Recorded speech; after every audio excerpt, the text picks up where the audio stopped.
जय हिंद दोस्तों। अब तक YouTube पे आपको इतना धमाकेदार वीडियो अब तक कोई नहीं लाया होगा दोस्तों, जो इस वीडियो में होने वाला है। आज की इस वीडियो में दोस्तों एक दो नहीं, संपूर्ण हिंदी को ही निपटा देंगे। यानी ये मान के चलो इस महामैराथन में पूरा हिंदी कवर कर दूंगा और कम से कम समय में कवर करने की कोशिश करूंगा। और सबसे बड़ी बात कि तुम्हें बस इस वीडियो को देखते चले जाना है। लिखने का फॉर्मेट हो, प्रेजेंट करने का फॉर्मेट हो, बोर्ड एग्जामिनर को किस तरह से हैक कर लें ताकि आपका एक भी मार्क्स ना काट सके, क्या बोर्ड एग्जाम में आएगा, किस तरह की चीजें फंसेंगी, सब कुछ बताऊंगा इस वीडियो में। बस वीडियो को पूरा अंत तक देखना। गारंटी के साथ कहता हूं कि अगर तुम्हारी हिंदी तैयार नहीं भी हुई होगी तो ये वीडियो तुम्हारा हिंदी तैयार करा देगा। दूसरी बात, अगर हिंदी की रिवीजन नहीं हुई होगी तो वीडियो आपका रिवीजन करा देगा। यानी ये कह लो कि आपके लिए वीडियो रामबाण है मेरे भैया। ठीक है, इस वीडियो में दोस्तों सबसे पहले हम लोग बड़े बड़े मार्क्स वालों को करेंगे, फिर उसके बाद छोटे मार्क्स की तरफ चलेंगे, व्याकरण वाले ये सारी चीजों में। ठीक है, तो सबसे पहले स्टार्ट करते हैं हम लोग निबंध की। अब निबंध की अगर बात करूं तो निबंध लिखने का तरीका क्या है ये भी बताने वाला हूं, और कौन सा आएगा ये भी बताने वाला हूं। ठीक है, सबसे पहला चीज जान लो, निबंध लिखने का सबसे बेस्ट तरीका क्या है समझो। पहले निबंध लिखने का सबसे बेस्ट तरीका क्या है समझो, फिर उसके बाद समझाता हूं। ठीक है, सबसे पहले मान लो तुम्हारे बोर्ड एग्जाम का एक कॉपी है। ठीक है, बोर्ड एग्जाम का ये कॉपी है। अब तुम्हें निबंध लिखना है तो सबसे पहले जो निबंध लिखना वो हेडिंग डाल लोगे, यहाँ पे हेडिंग डाल लोगे। उससे पहले अब इसके बाद क्या, यहाँ हेडिंग डाल लोगे। उसके बाद क्या करना है, उसके बाद सबसे बड़ा चीज क्या करना है, उसके बाद एक इस तरह से डब्बा बनाओगे। डब्बा बनाने के बाद यहाँ पे लिखोगे रूपरेखा। रूपरेखा का मतलब होता है कि कौन कौन से हेडिंग को कवर करने वाले हो इस निबंध में। तो डेमो के तौर पे मैंने पर्यावरण प्रदूषण लिया है। ठीक है, तो रूपरेखा में सबसे पहला हेडिंग रहेगा प्रस्तावना। जैसे अंग्रेजी में होता है ना इंट्रोडक्शन, उसी तरह से यहाँ पे क्या रहेगा प्रस्तावना पहला। ठीक है, फिर दूसरा हेडिंग डालना प्रदूषण के प्रकार, तीसरा प्रदूषण के कारण, चौथा प्रदूषण के दुष्प्रभाव, पांचवा प्रदूषण के उपाय, और लास्ट में उपसंहार। उपसंहार का मतलब होता है खुद की ओपिनियन, निष्कर्ष, जो तुम बताना चाहते हो अपने विचार से बताओ कि पर्यावरण में जो प्रदूषण फैल रहा है उसको रोका कैसे जा सकता है। ठीक है, अब दोस्तों ये बात तो आपको समझ आएगा कि शुरू में आपको रूपरेखा लिखना है, फिर उसके बाद नीचे क्या करना है, रूपरेखा लिखे। रूपरेखा याद रखना, डब्बे में रखना इस तरह से। रूपरेखा जब अपना लिख लिए फिर नीचे पहला हेडिंग लगाना, और वो पहला हेडिंग होगा प्रस्तावना। प्रस्तावना का मतलब होता है कि पर्यावरण के बारे में तुम जानते क्या हो। प्रस्तावना का मतलब होता है पर्यावरण के बारे में तुम निबंध लिख रहे हो तो पर्यावरण के बारे में तुम अपने भाषा में अपने शब्दों में बताओ तुम जानते क्या हो। उसका इंट्रो पॉइंट बता दो। समझ रहे हो, तो इंट्रो क्या है इसका, जैसे पर्यावरण दो शब्दों से मिलकर के बना हुआ है, परि और आवरण। ठीक है, जिसका अर्थ होता है हमारे चारों ओर घेरा। ठीक है, जिसका अर्थ क्या होता है हमारे चारों ओर घेरा। प्रकृति ने हमें शुद्ध हवा, जल और हरियाली दी है, लेकिन आज मनुष्य की स्वार्थपूर्ण प्रवृत्तियों के कारण हमारा पर्यावरण दूषित हो गया है। ये देखो इंट्रो है। इंट्रो रटना नहीं होता, अपने हिसाब से लिखना होता है, लेकिन अपने आप को स्मार्ट बनो, लेकिन ओवर स्मार्ट मत बनो। स्मार्ट का मतलब होता है कि एक बार क्या करो कि तुम कम से कम एक बार क्या करो, जिस पे भी मैं तुम्हें निबंध दे रहा हूं उसे एक बार कहानी की तरफ पढ़ो, ताकि वहां पे जब आए तो कम से कम तुम्हें कुछ शब्द दिमाग में चले। ऐसा नहीं कि हम बिल्कुल कुछ पढ़ेंगे नहीं, बिल्कुल बना के लिख लेंगे, नहीं भाई, थोड़ा सा तो करना पड़ेगा मेहनत। कम से कम आधा घंटा 1 घंटा तो देना ही पड़ेगा आपको। तो करना क्या है, जैसे लिखा अब इसको मैंने पढ़ा था, इससे आपको रोड में पता चला ना कि हाँ यार इंट्रो में इस तरह से लिखा जाता है। ठीक है, फिर उसके बाद क्या होगा कि दूषित हो गया। ठीक है, इसी दूषित वातावरण को प्रदूषण कहते हैं। इसी दूषित वातावरण को क्या कहते हैं, प्रदूषण कहते हैं, जो समस्त मानव जाति और जीव जंतुओं के लिए गंभीर खतरा बन गया है। ठीक है, गंभीर खतरा बन गया। ये तुमने इंट्रो लिख दिया। ऊपर में हेडिंग में रूपरेखा लिखने के बाद इस तरह से प्रस्तावना डाल करके इस तरह से लिखोगे, तुरंत एग्जामिनर का दिल जीत लोगे मेरे भाई। 100% एग्जामिनर खुश हो जाएगा। अब जैसे ही एग्जामिनर खुश होगा उसके बाद तुम तुरंत मौके पे चौका मार दोगे। फिर उसके बाद लिखोगे प्रदूषण के मुख्य प्रकार। ठीक ना, प्रदूषण के मुख्य प्रकार। अब प्रकार क्या हो सकता है, वायु प्रदूषण हो सकता है, बस एक लाइन में लिखना है। वायु प्रदूषण हो सकता है, जल प्रदूषण, ध्वनि प्रदूषण, मृदा यानी मिट्टी प्रदूषण, समझ रहे हो, मिट्टी प्रदूषण। ठीक है, यहां तक हो गया, यहां तक हो गया। ये प्रदूषण के प्रकार है जिनकी वजह से प्रदूषण बहुत ज्यादा फैलता है। इतना प्रकार लिख के एक लाइन थोड़ा थोड़ा लिख करके उसके बाद क्या करोगे, याद रखना, इसका मैं पीडीएफ अपने टेलीग्राम लिंक पे दे दूंगा, इस पूरे वीडियो का ही पीडीएफ दे दूंगा। ठीक है, चिंता करने वाली कोई बात नहीं है। फिर जैसे यहां तक हो जाएगा फिर उसके प्रदूषण का कारण हेडिंग डालोगे। क्या डालोगे, प्रदूषण का कारण। अब जैसे ही प्रदूषण का कारण हेडिंग डालोगे भैया, उसके बाद कारण लिख दो। कारण में क्या क्या होता है देख लो, खुदा लिखा हुआ है। बढ़ती जनसंख्या भी एक प्रदूषण का कारण है, समझ रहे हो। फिर आगे क्या आ रहा है, अंधाधुंध, शहरीकरण। अब शहरीकरण हो रहा है तो वनों को, जंगलों को काटा जा रहा है, और वन और जंगल कटेंगे तो प्रदूषण फैलेगा ही। ठीक है, वनों की कटाई प्रदूषण के मुख्य कारण भी है। विज्ञान की प्रगति के कारण भी प्रदूषण फैल रहा है, रासायनिक प्रदूषण। ठीक है, विज्ञान की प्रगति ने जहां हमें सुख सुविधाएं तो दी, वहीं कचरे और जहरीली गैस रूप में भी प्रदूषित किया। पॉइंट है कि नहीं बात में? इस तरह से बस एक बार पढ़ लोगे तो तुम अपने हिसाब से बना के लिखोगे। समझ रहे हो? मैं चाहता हूं कि तुम्हारा मार्क्स 95+ ही रहे, यानी यहां पे पढ़ने वाला बंदा 100 में 100 तक टच करने का दम रखता हो। याद रखना दोस्तों कि मैं पढ़ाने के साथ साथ आपको प्रेजेंटेशन, सबसे बड़ी बड़ी चीजें बता रहा हूं जो टॉपर बच्चे करते हैं। अगर इन्हें फॉलो करोगे, देख लेना तुमने जो सोचा है ना भैया, वो कल्पना से भी ज्यादा बेहतर परफॉर्मेंस करके आओगे। ठीक है, अब इस तरह से हो गया। फिर उसके बाद प्रदूषण के दुष्प्रभाव, यानी ये प्रदूषण अगर फैलते हैं तो उसके दुष्प्रभाव क्या हो सकते हैं, इससे दिक्कतें क्या आ सकती हैं। तो इससे दिक्कतें क्या आएंगी? देखो, प्रदूषण के कारण आज शुद्ध हवा और पानी मिलना मुश्किल हो गया है। प्रदूषण के कारण शुद्ध हवा और पानी मिलना मुश्किल हो गया। देख लो दिल्ली में जाके अभी, ठीक है, प्रदूषण का हालत। ठीक है, इससे कैंसर, अस्थमा, चर्म रोग, हृदय संबंधित बीमारियां बढ़ रही हैं। प्रदूषण की वजह से ही ग्लोबल वार्मिंग जैसी समस्याएं पैदा हो रही है, जिससे धरती का तापमान बढ़ रहा है। नोटिस किया होगा कि हर बार गर्मी जो आ रहा है वो रिकॉर्ड तोड़ दे रहा है। पिछली बार का गर्मी रिकॉर्ड तोड़ दिया था। ठीक है, अभी गर्मी आएगा तो क्या करेंगे लोग? हाँ, जैसे ही अभी गर्मी आएगा ना तो देखना इंस्टाग्राम पे एकदम एक एक से एक नमूने निकलेंगे कि हमने 10,000 पेड़ लगाने का टारगेट बनाया, हमने 20,000 पेड़ लगाने का टारगेट बनाया है। ये सारी चीजें एकदम सही है, ये सारी चीजें एकदम सही है। तो तुम कहोगे तब नमूने क्यों बोल रहे हैं? नमूना इसलिए बोल रहा हूं कि ये चीजें केवल और केवल गर्मी आने पे ना किया जाए, ये चीज ठंडी में किया जाए, बरसात में किया जाए, ताकि उसे भरपूर मात्रा में सही वातावरण, सही तापमान, सही ठंडी और सही पानी मिल सके, जिसकी वजह से गर्मी आते आते वो पेड़ पौधे बड़े हो जाए। है कि नहीं मेरी बात में दम? ये चीज करना चाहिए। लेकिन गर्मी जब आएगा तब सबका बुद्धि खुलता है, ठीक ना? मेरे घर में जब मैं वीडियो खत्म होगा, जब आपका पेपर खत्म होगा, तो अपने घर का ब्लॉग बनाकर अपने घर का पूरा मैं आपको वीडियो बना के दिखाऊंगा। मेरे घर के चारों तरफ क्या कहते हैं, पेड़ पौधे मैंने लगा रखा है, गमले में पेड़ पौधे पूरा भरा पड़ा हुआ है। समझ रहे हो? कोशिश अपनी भरपूर किया हूं। हम लोग का खेत भी है, खेत में भी बहुत सारे पेड़ पौधे हैं। तो ये चीजें क्या है कि सबको करना चाहिए, ये चीजें सबको करना चाहिए मेरे भैया। ठीक है, अभी फिलहाल आ जाते हैं अपने मुद्दे पे। तो यहां तक क्लियर हो गया? ये हो गया दुष्प्रभाव। ठीक है, दुष्प्रभाव लिख दोगे, एकदम टीचर खुश हो जाएगा।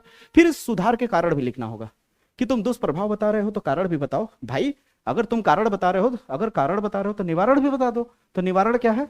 सुधार के उपाय क्या हो सकते हैं? प्रदूषण को रोकने के लिए हमें अधिक से अधिक पेड़ लगाने होंगे। बिल्कुल सही जवाब है, ठीक ना? वृक्षारोपण करना चाहिए। प्लास्टिक का उपयोग पूरी तरह से बंद कर देना चाहिए। फैक्ट्रियों के गंदे पानी को साफ करने की नदियों में डालना चाहिए। समझ रहे हो? उसके बाद कह रहा है फैक्ट्रियों के गंदे पानी को साफ करके ही नदी में डालना चाहिए। लेकिन क्या कर रहे हैं, फैक्ट्री की पानी नदी में मिला दे रहे हैं। फैक्ट्री की पूरे पानी जो जा रहा है फैक्ट्री का, वो पूरा रासायनिक है, केमिकल युक्त पानी है, और वो सब शुद्ध पानी में मिल रहा है। तो भाई दिक्कतें तो आएंगी ही ना। ठीक है, तो साफ करके ही डालना चाहिए। और सौर ऊर्जा जैसे प्राकृतिक स्रोतों का बढ़ावा देना चाहिए।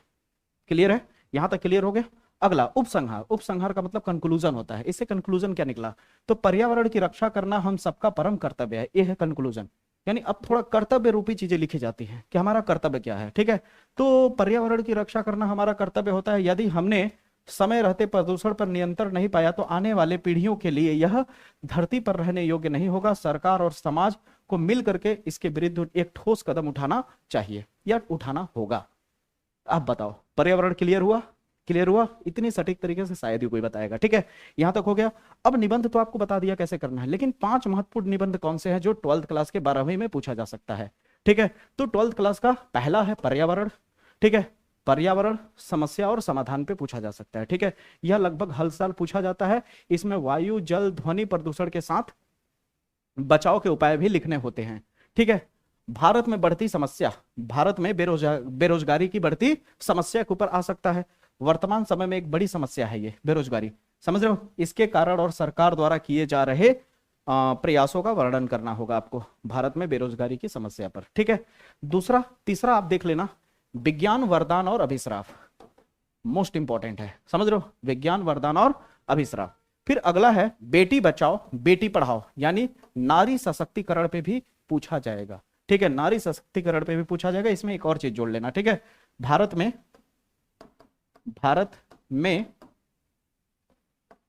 नारी का योगदान। ठीक है, तो भारत में नारी का योगदान पे भी पूछा जा सकता है। ठीक है, याद रखना। अगला 5वां है आतंकवाद। अगला क्या है? आतंकवाद। अगला क्या है भैया? आतंकवाद। इतना आप 100% तैयार करना। 6वां अपने तरफ से खेल कूद पर या फिर किसी त्योहार पर अगर तैयार करना चाहो तो कर सकते हो। ठीक है, खेल कूद या फिर त्योहार पर। यहां तक समझ आई मेरी बातें? क्लियर हुआ? Good, very good. अब चलते हैं हम लोग खेलकूद के सामान पर प्रार्थना पत्र यानी पत्र लेखन, पत्र लेखन। अब पत्र लेखन किस पे आएगा और कैसे लिखना चाहिए, तो ध्यान से देखो, ध्यान से देखो। अभी पहले मैं प्रधानाचार्य पे आपको एक डेमो के तौर पे दिखा रहा हूं, उसके बाद क्या कहते हैं, सबसे ज्यादा जो पूछा जाता है बैंक प्रबंधक को, ठीक है, ये सारी चीजें आपको दिखाऊंगा, ठीक है, ध्यान से। और नगर निगम को, नगर निगम के मुख्य अधिकारी को सबसे ज्यादा पूछा जाता है। पहले नंबर पे नगर निगम का मुख्य अधिकारी, दूसरे नंबर पे प्रधानाचार्य और तीसरे नंबर पे बैंक प्रबंधक, ठीक है। और थोड़ा थोड़ा चेंजेस करके तुम लिख सकते हो। अगर अभी तक तुम्हें तैयार नहीं है तो मैं जैसे बता रहा हूं समझो, ठीक है, ध्यान से समझो। तीन चीजों पे सबसे ज्यादा पूछा जाता है, यहां देख लो पहले, ठीक ना। थोड़ा सा मैं आपको डेमो के तौर पे दिखा देता हूं। कहां गया भैया, 5, ठीक ना। 5 बोर्ड परीक्षा में सबसे आने वाले मोस्ट इंपॉर्टेंट पत्र लेखन। तो सबसे पहला आप देख सकते हो, नगर निगम अधिकारी को पत्र, नगर निगम अधिकारी को पत्र, इसे मैं सबसे फर्स्ट नंबर पे रखना चाहूंगा इंपॉर्टेंट की कैटेगरी में, ठीक है, इंपॉर्टेंट की कैटेगरी में सबसे फर्स्ट नंबर पे इसे रखना चाहूंगा, ठीक है। दूसरे नंबर पे कहां गया भैया, प्रधानाध्यापक वाला, दूसरे सेकंड नंबर पे रखना चाहूंगा बैंक प्रबंधक, और थर्ड नंबर पे रखना चाहूंगा प्रधानाचार्य, यानी अपने स्कूल के कॉलेज के प्रधानाचार्य को प्रार्थना पत्र या फिर कह लीजिए पत्र लेखन, ठीक है। तो सबसे पहले मैं एक डेमो दिखाता हूं, फिर उसके बाद थोड़ा थोड़ा चेंजेस करके किसी पे भी पूछा जाएगा तो आप आसानी से कैसे लिख सकते हो समझो। सबसे पहले देखो, खेल कूद के सामान मंगवाने हेतु प्रार्थना पत्र। जैसे नहीं होता है कि स्कूल में खेलकूद का सामान, ग्राउंड तो अच्छा है लेकिन खेलकूद का सामान कम पड़ गया है, जिसकी वजह से एक लड़का जो खेलकूद का अध्यक्ष है वो क्या कर रहा है, पत्र लिख रहा है प्रधानाचार्य को कि इस तरह की चीजें हैं, आप खेलकूद का सामान मंगवा दीजिए। तो इसको 12th क्लास के हिसाब से पत्र कैसे लिखा जाए, तो ध्यान से देखो, कई बार बता चुका हूं, इस बार भी देखो। सबसे पहले कोई भी पत्र लेखन आए, सेवा में सब में सेम रहेगा, सेवा में सब में सेम रहेगा। अब यहाँ प्रधानाचार्य को लिख रहे हो तो यहाँ पे लिखोगे प्रधानाचार्य महोदय, प्रधानाचार्य महोदय। अगर यहाँ पे तुम एग्जाम्पल दे रहा हूं, अब देखो कैसे बदलोगे तुम। अगर मान लो सपोज दैट तुम्हें नगर निगम के अधिकारी को लिखना होता तो यहाँ पे क्या लिखते, यहाँ पे क्या लिखते भैया, प्रधानाचार्य महोदय की जगह पे नगर मुख्य अधिकारी, सेवा में नगर मुख्य अधिकारी, ठीक है, ये लिखते, ठीक है, सेवा में मुख्य नगर अधिकारी, यहां तक लिख लेते। अब जैसे मान लो प्रधानाचार्य का आया है तो प्रधानाचार्य में क्या लिखोगे, सेवा में प्रधानाचार्य महोदय, फिर यहाँ पे आपके विद्यालय का नाम हो जाएगा यहाँ पे, ठीक है, और यहाँ पे आपके शहर का नाम हो जाएगा। जैसे मैं अगर अपना लिखूं तो मैं ऐसे लिखूंगा, सेवा में प्रधानाचार्य महोदय, ठीक है, फिर यहाँ विद्यालय का नाम लिखना है तो गवर्नमेंट इंटर कॉलेज, ठीक है, या फिर राजकीय इंटर कॉलेज, ठीक ना, मेरा राजकीय इंटर कॉलेज है, ठीक है, राजकीय इंटर कॉलेज शक्तिनगर सोनभद्र उत्तर प्रदेश, शक्तिनगर सोनभद्र उत्तर प्रदेश मेरा एड्रेस है खुद का असली, ठीक है, ध्यान से समझना, आना हो मिलने तो ये एड्रेस पे आना, ठीक है। फिर विषय क्या है, इतना जब लिख लोगे तो फिर तीसरे नंबर पे लिखोगे विषय, ठीक है, विषय लिखोगे खेलकूद का नया सामान मंगवाने हेतु प्रार्थना पत्र, खेलकूद का नया सामान मंगवाने हेतु, बस इतना लिख के छोड़ सकते हो, इसे नहीं भी लिखोगे तो चलेगा, ठीक है। कोई भी चीज है, जिस पे भी पत्र है, बस जिस चीज पे तुम्हें पत्र लिखना है वो चीज यहाँ पे जरूर लिखना विषय में। विषय लिखने के बाद आप डाल देना महोदय, क्या डाल देना, महोदय। अब इसके बाद जो लंबा सा पैराग्राफ दिखता है, इसे ही लोग सोचते हैं कि रटना पड़ता है। अरे भाई, जो चीज पे तुम पत्र लिख रहे हो अपने भाषा में बना के ही लिखना होता है और इस पे और अच्छा मार्क्स मिलता है।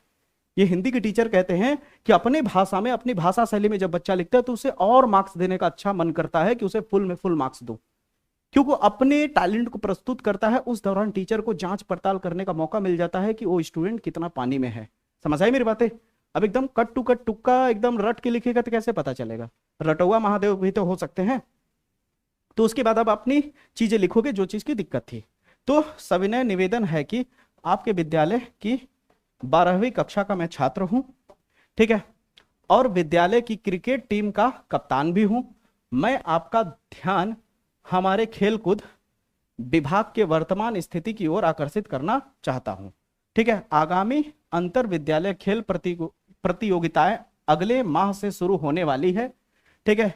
दुर्भाग्यवश हमारे पास अभ्यास करने के लिए पर्याप्त और अच्छी गुणवत्ता का सामान उपलब्ध नहीं है। अब यहाँ पे अगर ध्यान से देखो तो बहुत ही शुद्ध हिंदी जैसे शब्दों का प्रयोग कर रहा है, गुणवत्ता का सामान नहीं है, ठीक है, दुर्भाग्यवश। तो भैया इतना तुम काहे लिखोगे, अपने मन से बस जो व्यक्त कर सकते हो करो ना भाई, आपका मार्क्स नहीं कटेगा, डरो मत, ठीक है। पुरानी फुटबॉल फट चुकी है, क्रिकेट के बल्ले भी टूट गए हैं, अच्छी तैयारी के लिए नए सामान की अत्यंत आवश्यकता है। अतः आपसे विनम्र निवेदन है कि खेल विभाग के कुछ नई क्रिकेट किट, फुटबॉल और बैडमिंटन रैकेट जल्द से जल्द क्रिकेट यहां पे रिपीट हो गया है थोड़ा सा, ठीक है।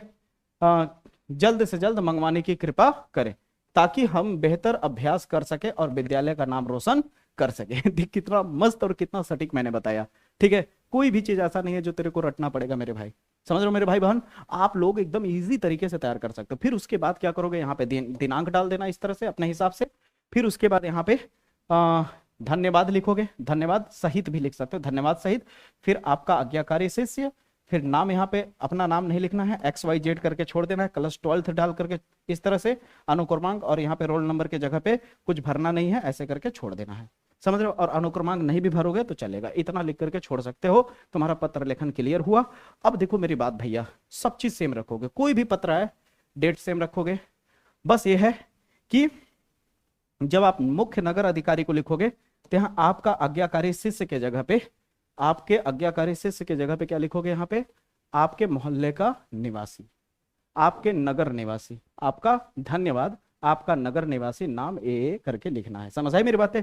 तो अब जान लेते हैं मोस्ट इंपॉर्टेंट पत्र लेखन कौन कौन से हैं जो तैयार करने हैं। तो नगर निगम अधिकारी को अपने मोहल्ले की गंदगी को साफ करने के लिए सड़कों की मरम्मत हेतु शिकायती पत्र है, ठीक है, शिकायती पत्र है। सेम इसी तरह लिखना है, सेम इसी तरह लिखना है। हम हल्का सा हिंट भी दे रहे हैं, हल्का सा हिंट भी दे रहे हैं भैया।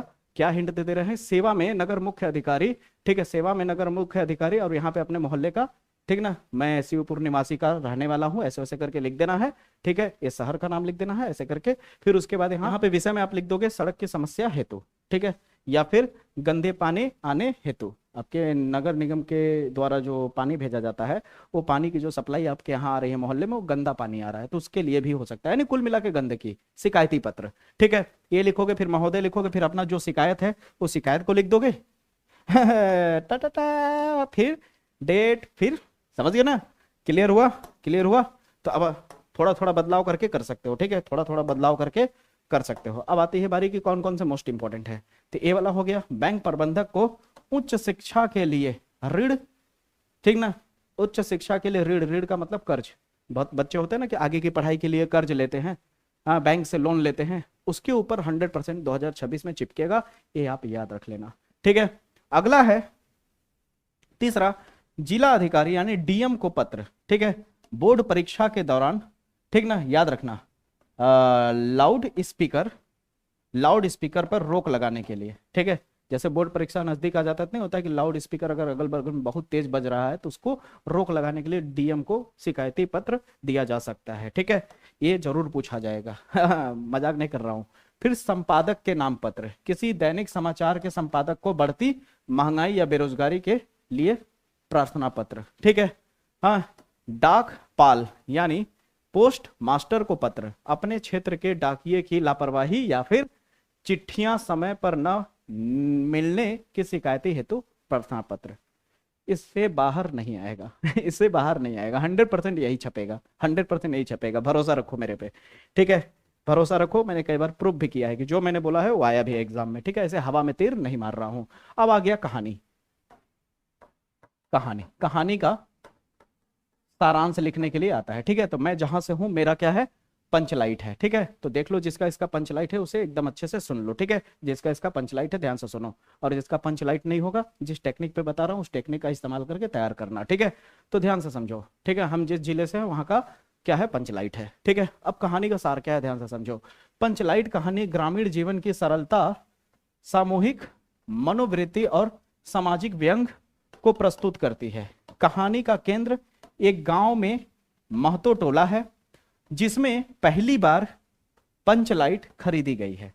एक गांव में महतो नाम का टोला है, उसमें टोला मतलब समझ रहे हो ना, एक गांव होता है जो एक टोला मोहल्ला होता है, तो उसमें एक पंचलाइट खरीदी गई है, ठीक है। और उनके लिए प्रतिष्ठा और आधुनिकता का प्रतीक है। लेकिन समस्या यह है कि टोले में किसी को भी पंचलाइट जलाना नहीं आता। सब लोग उत्साह में हैं पर ज्ञान के अभाव में असहाय हैं। असहाय मतलब जला नहीं पा रहे हैं।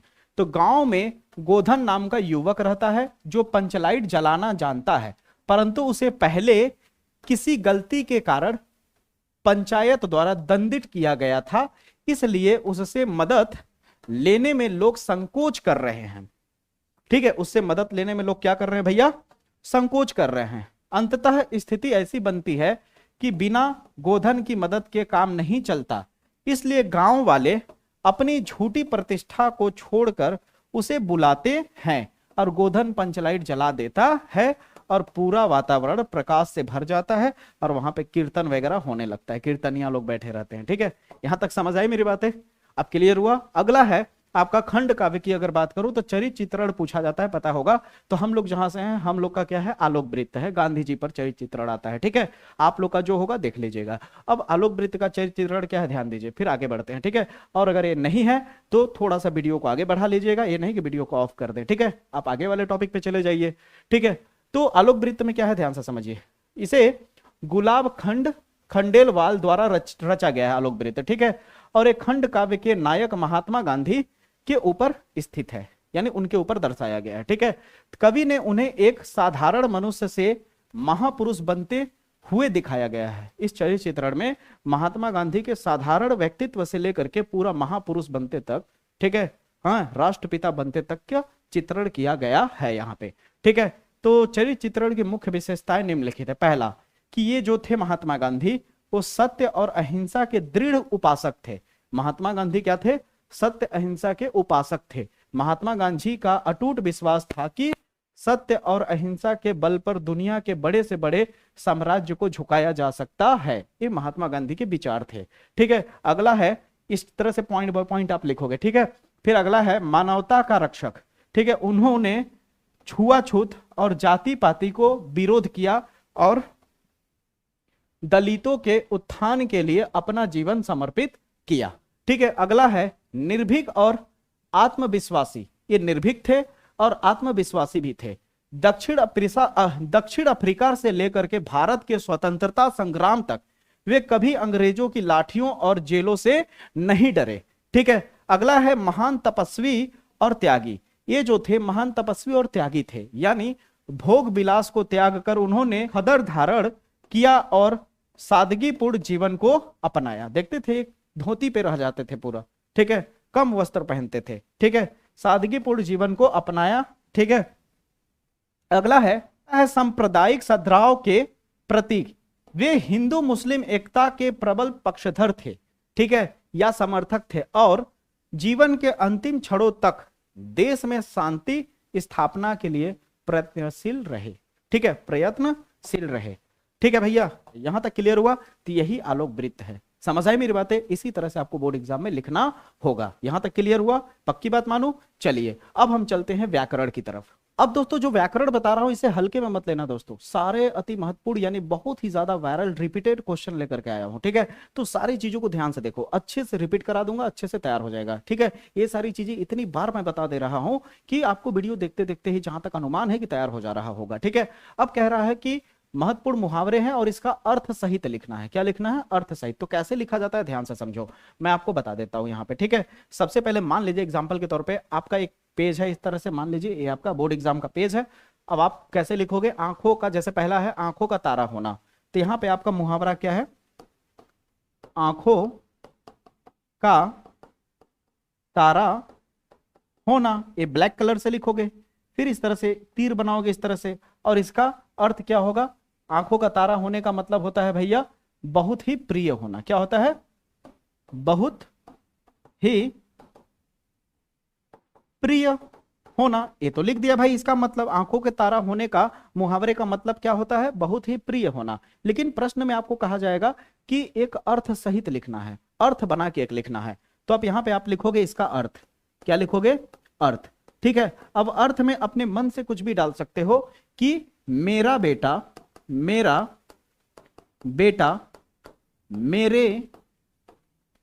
आंखों का तारा है।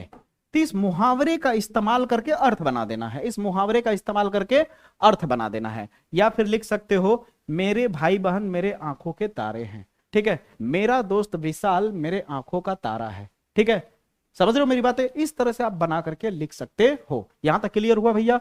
यहां तक क्लियर हुआ तो अब देख लीजिए फटाफट, मैं अब एक एक बोल देता हूं, अर्थ अब बना लोगे ना, किसी कोई दिक्कत तो है नहीं, अपने से बना सकते हो। रटा मत करो, रटाने वाले बहुत मिलेंगे। ठीक है, आपको पेजेस में अर्थ लिख लिख करके आ जाएंगे। अर्थ लिखने की क्या जरूरत है?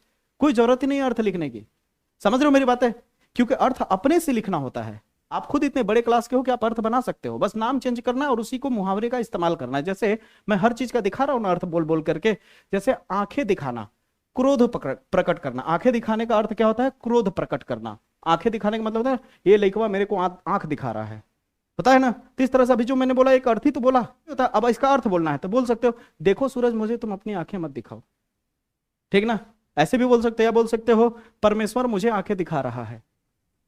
हुआ ना, क्लियर हुआ।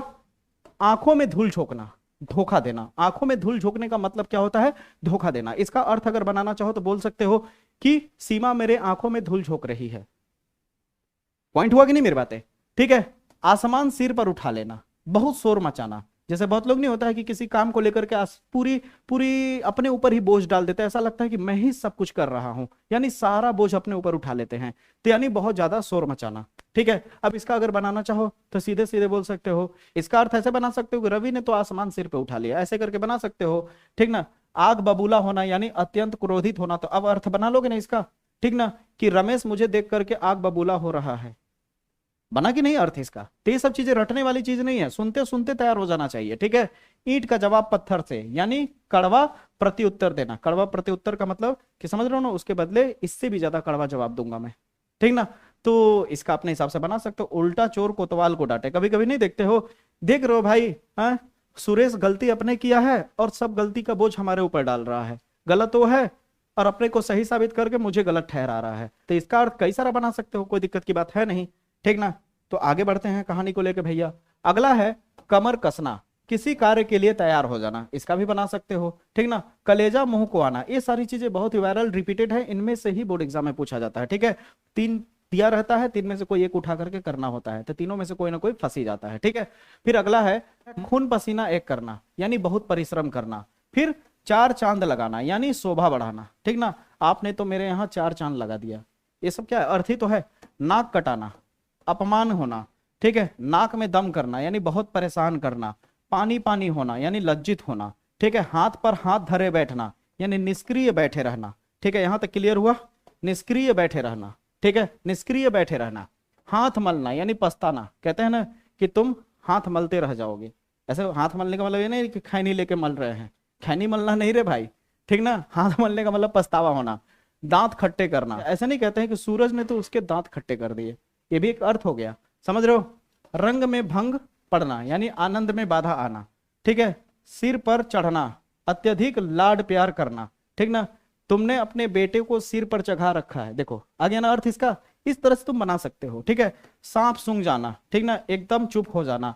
राहुल को लगता है कि सांप सूंघ गया है, ये देखो अर्थ हो गया, समझ रहे हो। तो इस तरह से तुम बना के लिख सकते हो। तो मुहावरा समझ में आया, मुहावरा क्लियर हुआ। अब बात आती है लोकोक्तियां की, चलो आगे देखते हैं। इसी तरह दोस्तों लोकोक्तियां हैं, तो लोकोक्तियां फटाक से देख लेते हैं, इसका भी अर्थ बनाना उसी तरह। तो अब तो अर्थ बनाने सीख ही गए हो, तो फटाफट देख लेते हैं कौन कौन सा इंपॉर्टेंट लोकोक्तियां हैं। अंधेर नगरी चौपट राजा, बहुत ही वायरल, बहुत ही पॉपुलर है, इस सारे बोर्ड 2026 में चिपकेंगे, 100% चमकेगा क्वेश्चन, ठीक है।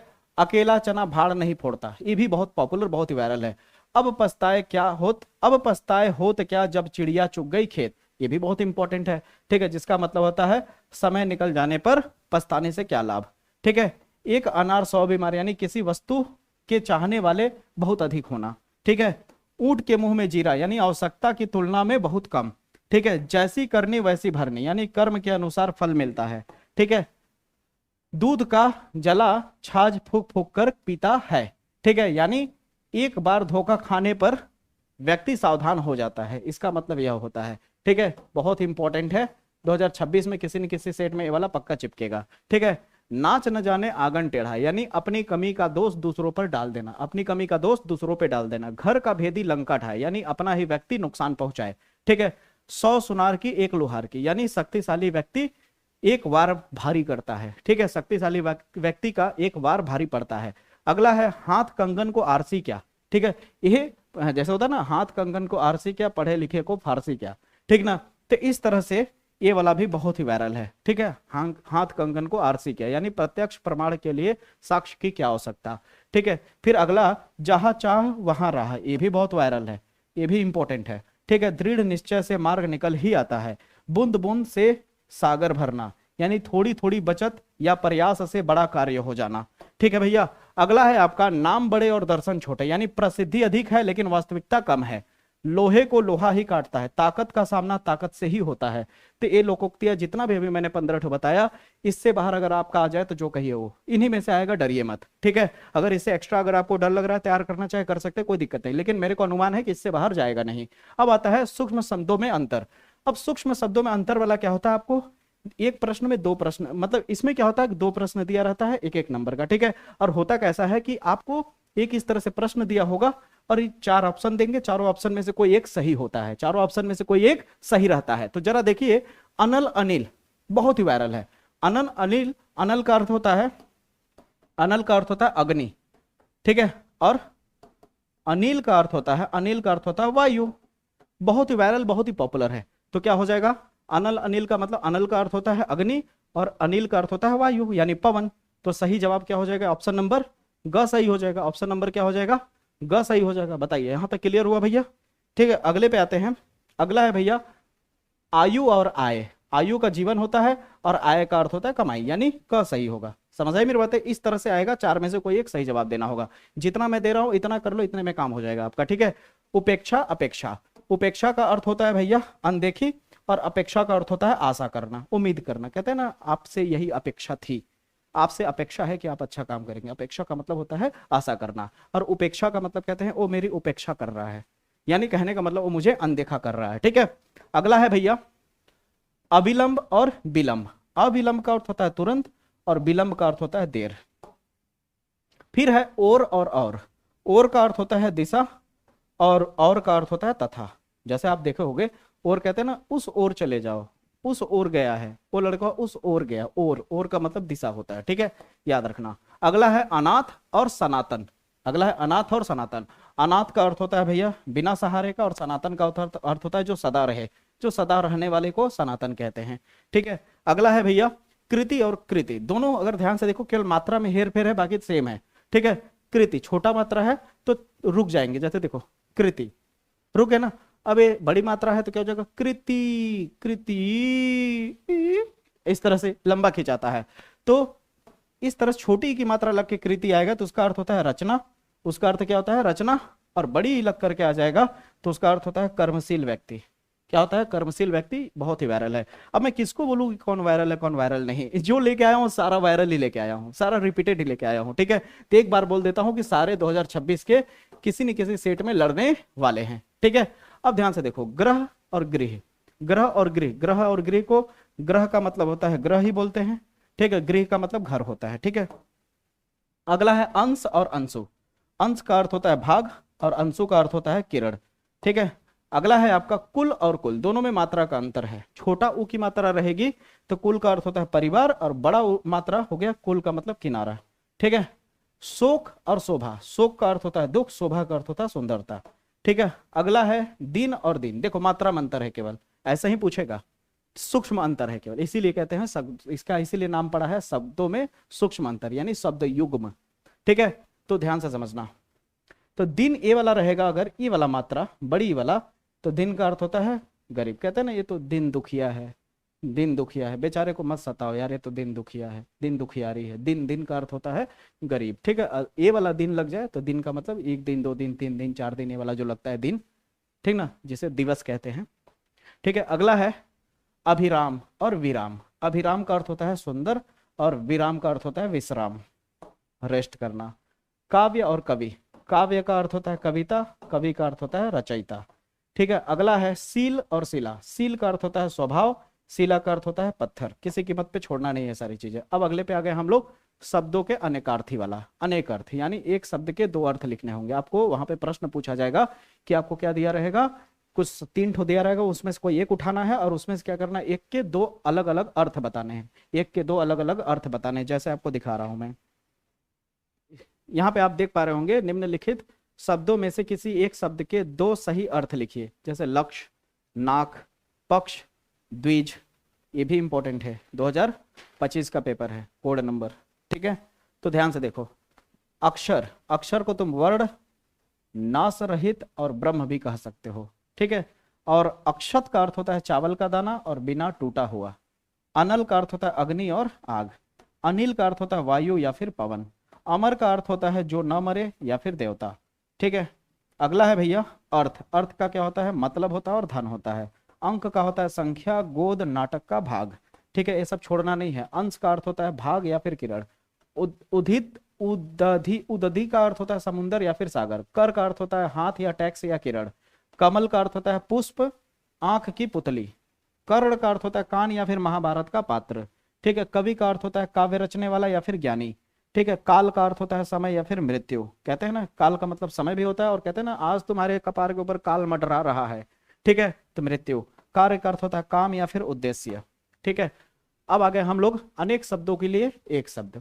अब एक आपको ना मतलब कि एक सेंटेंस लिखा होगा, एक मतलब एक वाक्य लिखा होगा, एक पूरा लंबा सा सेंटेंस लिखा होगा, उसको पढ़ के केवल एक शब्द में उसका जवाब लिखना होगा, यानी उसका कोई एक शब्द बताना है। ठीक है, तो ध्यान से समझो। जैसे जो कभी न मरे, तो उसे क्या बोलोगे, अमर बोलोगे। जो कभी न मरे हो अमर है, समझ रहे हो, जो कभी न मरे हो अमर है। जो कभी न हारे, कहते हैं ना कि मैं विजयी हूं, विजयी का मतलब मैं कभी हारता नहीं हूं, तो विजयी बोलते हैं, मेरे नाम से जुड़ा हुआ है। ठीक ना। जो सब कुछ जानता हो उसे सर्वज्ञ कहते हैं। जो दूसरों का लाभ करे उसे परोपकारी कहते हैं। जो दूसरों का बुरा करे उसे परपीड़क कहते हैं। जो अपने देश का से प्रेम करे उसे देशभक्त कहते हैं। जो सत्य बोलता है उसे सत्यवादी कहते हैं। ठीक है, जो ईश्वर में विश्वास रखता है उसे आस्तिक कहते हैं। जो ईश्वर में विश्वास न रखे उसे नास्तिक कहते हैं। जो पढ़ा लिखा हो उसे जो पढ़ा लिखा न हो उसे निरक्षर कहते हैं। जो कभी हार न माने उसे उद्धम में कहते हैं। फिर अगला है, जिसका कोई शत्रु ना हो उसे अजात शत्रु कहते हैं। इंपॉर्टेंट है, याद रखना। जो सब जगह व्याप्त है उसे सर्वव्यापी कहते हैं। जो कम बोलता है उसे मितभाषी कहते हैं। जो अधिक बोलता है उसे वाचाल कहते हैं। और जो अनुकरण योग्य हो उसे अनुकरणीय कहते हैं। 15 हुआ। अपने तरफ से अगर और ऐड करना हो तो 2024 और 25 में जो आए हैं उसे ऐड कर सकते हो। ठीक है, उन्हीं में से रिपीट होते हैं, कोई दिक्कत की बात नहीं है। अगला है वाक्यों में त्रुटि मार्जन। त्रुटि मार्जन का मतलब होता है कि आपको एक वाक्य दिया होगा फिर से इस तरह से बना करके, और उसको अपने हिसाब से सही वाक्य में बदलना होगा। जैसे आपको एग्जाम्पल देता हूं मैं, आप यहीं देख लो, ध्यान से देखो। यहाँ पे लिखा हुआ है वह मेरे से नाराज है, वह मेरे से नाराज है। क्या ये शब्द ज्यादा बोला जाता है, वह मेरे से नाराज है, या फिर वह मुझसे नाराज है, ये बोला जाता है? तो आप कहोगे ए वाला ज्यादा शब्द यूज किया जाता है। ठीक है, जैसे यहाँ पे मुझे ठंड लग रही है, मुझे ठंड लग रही है, ये बोलोगे, या फिर मुझे ठंड लग रही है ऐसे लिख के यहाँ पे अगर बिंदु लिख दिया जाए, इस तरह बिंदु लगा दिया जाए, तो इसको लंबा खींचा जाता है, हैं ऐसे।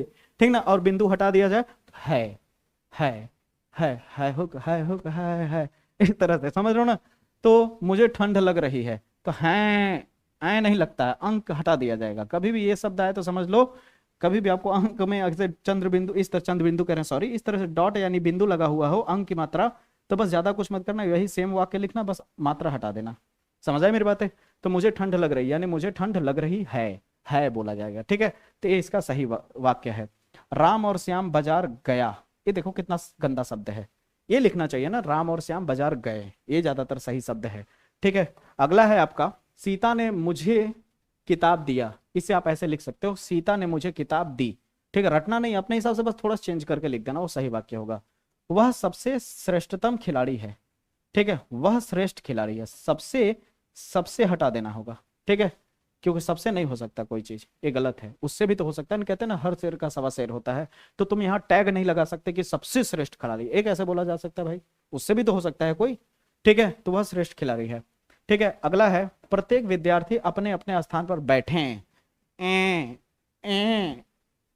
डॉट लग गया ना, ए वाला नहीं लगेगा, डॉट हटा देना, बाकी सेम रखना है। ठीक है, मैं कल दिल्ली जाऊंगा, मैं कल दिल्ली अब यहाँ पे देखो क्या लिखा है, मैं कल दिल्ली जाऊंगा, था शब्द रहेगा ही नहीं, ये गलत है। ठीक है, उसी तरह उसने मुझको एक सलाह दिया, इसे आप तुम लिख सकते हो, उसने मुझे एक सलाह दिया, ये बिल्कुल सही वाक्य है। तो इस तरह से किया जाता है। ठीक है, त्रुटि मार्जन। अगला आ गया व्याकरण का 10वां प्रश्न में, जब देखोगे यहाँ 10वां लिखा है ना, तो वहां भी 10वां ही मिलेगा। 10वें प्रश्न में देखोगे तो निम्नलिखित गद्यांशों अथवा पद्यांशों में से किसी एक पर आधारित प्रश्नों का उत्तर दीजिए। ठीक है, तो यहाँ पे अपठित गद्यांश दिया रहेगा, पद्यांश नहीं रहेगा भैया। ठीक ना, अपठित गद्यांश दिया रहेगा, इस तरह से पैराग्राफ लिखा होगा, ठीक है। और इसमें मजे की बात यह है कि इस पैराग्राफ को आपको ज्यादा मेहनत करके तैयार करने की कोई जरूरत नहीं होती। यहाँ पे कोई लेखक शीर्षक जैसी चीजें लिखने वाला कुछ नहीं होता है, बस सिंपल सा चीज है। इसको जैसे ही पढ़ोगे और इसके नीचे 3 प्रश्न दिखेगा। कितना प्रश्न दिखेगा? 3 प्रश्न दिखेगा और इन तीनों का जवाब देना होगा, समझ रहे हो? और उसी में छुपा होगा, बहुत ही ज्यादा ऐसा नहीं है, आप खुद देख सकते हो। यहाँ पे पढ़ देता हूं, ठीक ना। आचरण का विकास जीवन का परम उद्देश्य है। आचरण के विकास के लिए नाना प्रकार की सामग्रियों जैसे संसार, संभुत्व, शारीरिक, प्राकृतिक, मानसिक और आध्यात्मिक जीवन में वर्तमान है, ठीक है। उन सबका आचरण के विकास उन सबके आचरण के विकास के साधनों के संबंध में विचार करना होगा। आचरण के विकास के लिए जितना कर्म है उन सबको आचरण के संगठनकर्ता धर्म के अंग मानना पड़ेगा, चाहे कोई कितना बड़ा ही महान क्यों न हो। वह निश्चयपूर्ण यह नहीं कह सकता कि वही करो और किसी तरह का नहीं, ठीक है। आचरण की सभ्यता के प्राप्ति के लिए वह सबको एक पथ नहीं बता सकता। तो अब यहीं पे उससे आधारित 3 प्रश्न दे दिया। जीवन का परम उद्देश्य क्या है? अभी जस्ट बताया जीवन का परम उद्देश्य क्या होता है भैया, अभी जस्ट मैंने पढ़ा। जीवन का परम उद्देश्य क्या होता है? आचरण का विकास। इसी तरह से पैराग्राफ पढ़ोगे तो उसमें आपको मिल जाएगा, दिख जाएगा, कोई दिक्कत की बात नहीं है, ठीक है। यहां पर क्लियर हुआ? यहां तक क्लियर हुआ भैया? अगला अगर सेकंड पढ़ोगे तो आचरण के विकास के लिए आचरण के विकास के संबंध में क्या विचार आवश्यक है? वही चीज जो अभी पढ़ा गया वही चीज है यहाँ पे। आचरण के विकास में संबंध यह विचार आवश्यक है कि वो संसार में शारीरिक, प्राकृतिक, मानसिक, वही सेम है कि नहीं जो उसमें लिखा हुआ था, उसी तरह यहाँ तीसरा वाला होगा, तो कोई दिक्कत की बात नहीं है, ठीक है। तो आसानी से हो जाएगा। जैसे यहां तक करोगे तो आपका व्याकरण लगभग खत्म हो जाएगा, बचेगा क्या? रस, छंद, अलंकार। अब दोस्तों यहां तक हो जाने के बाद बचता है हमारा साहित्यिक परिचय और संस्कृत खंड, संस्कृत पद और गद्यांश और पद्यांश बचता है, ठीक है। तो ये दोनों थंबनेल देख लीजिए। अब थंबनेल को फॉलो करिए, दोनों थंबनेल को पहचान जरूर रहे होगे आप लोगों ने, और आप लोगों ने वीडियो देख भी लिया होगा। और अगर नहीं देखा है तो इस थंबनेल पे जाकर के, यानी हिंदी के प्लेलिस्ट में जाकर के आप जाकर के देखोगे तो मिल जाएगा, वहां से जाके अपना एकदम सटीक तरीके से तैयार कर सकते हो। और एक बात जरूर कहूंगा, इसे किसी कीमत पे मत छोड़ना। इसे तैयार करने के बाद इसी वीडियो के नीचे टेलीग्राम का लिंक दिखेगा और उस लिंक पे जाकर के इसका पीडीएफ डाउनलोड कर लेना, टेलीग्राम में मिल जाएगा और सारी कुछ एकदम अच्छे से तैयारी हो जाएगी। इसका भी पीडीएफ हो या इसका पीडीएफ हो या फिर मोस्ट इंपॉर्टेंट टिक आउट का पीडीएफ हो, सब कुछ बना दिया है दोस्तों, ठीक है। तो लगभग आपका इस वीडियो में मान लीजिए मेन चीजें मैंने कवर कर दिया, मेन चीजें क्लियर करा दिया। अब मात्र जो 2 बचा हुआ है, इन दोनों को जाकर के अच्छे से क्लियर कर लो, हिंदी की संपूर्ण तैयारी आपकी हो जाएगी। अब दोस्तों मुलाकात करूंगा अगले वीडियो में, तब तक के लिए जय हिंद, जय भारत।